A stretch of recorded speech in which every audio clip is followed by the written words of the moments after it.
Oui, bonjour. Ogaman Nadjiwon, Nawash, Dunjiba.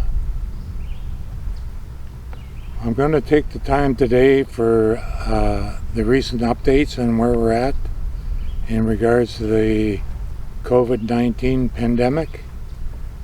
And I will begin by stating that the Chief Counsel and the Community Emergency Response Working Group has agreed to extend the state of emergency through to August the 31st. Why have we extended this state of emergency? Because it allows us powers to act on any issue that may surface regarding maybe an outbreak, maybe a cluster, maybe the fact that things aren't going in the direction we intend them to go. So we will continue with the state of emergency and at the same time work towards a soft reopening. Things like opening our campground to seasonal campers. The seasonal campers number around 90 sites, and they are having to adhere to and accept strict protocols, which means that we don't want these seasonal campers circulating through the community, attending events, going to our public beaches or public gathering places. Our expectations are they can enjoy their time in the community at their campsite. And if they choose not to accept or adhere to the protocols, we are and have every intention to asking them to leave. There have been no issues over the last while since they've been allowed into the community, a little over a week ago, and now we are opening up to our cottagers with the same regulations, with the same protocols, with the fact that they must adhere to the regulations, come with their sundries, having done all their shopping on their way in. We do not want them circling through the community.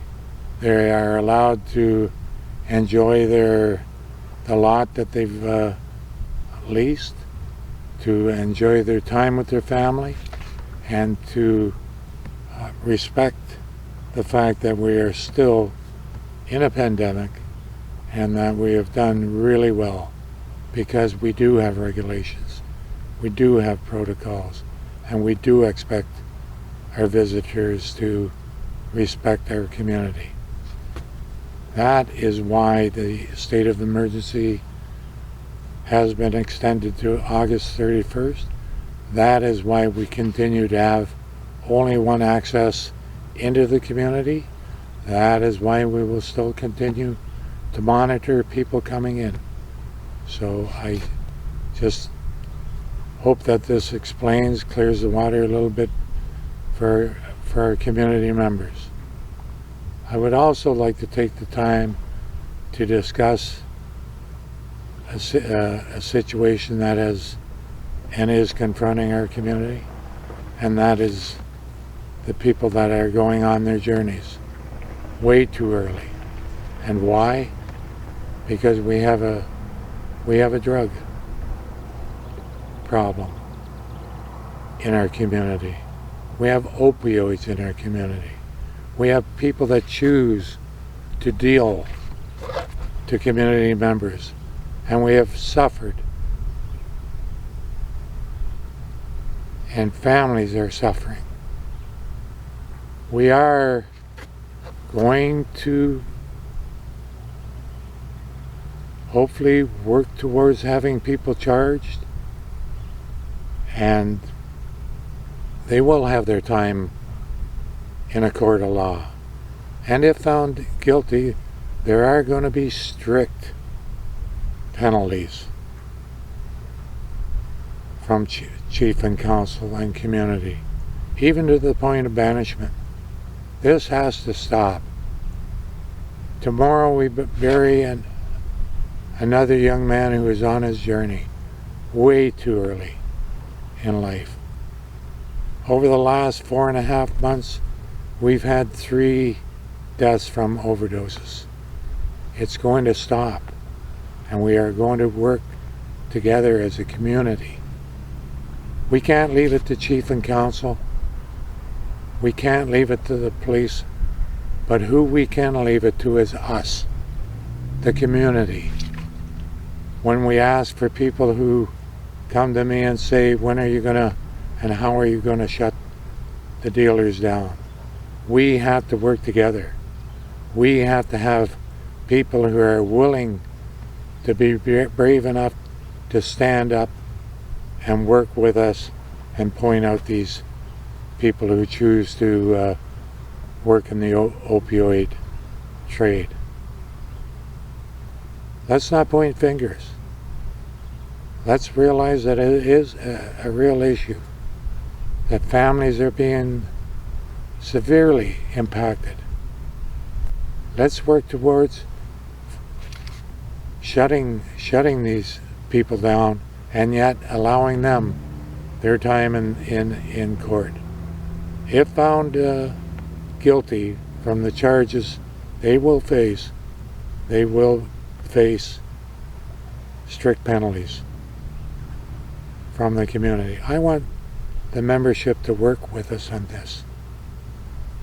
It's not the chief's problem. It's not the councilor's problem. It's not certain individuals' problem. It is a community issue. And as a community, we must work together to have a satisfactory and reasonable resolution to shutting this down.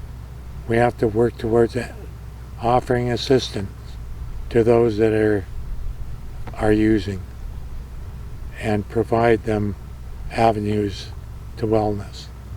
So community, let's work together.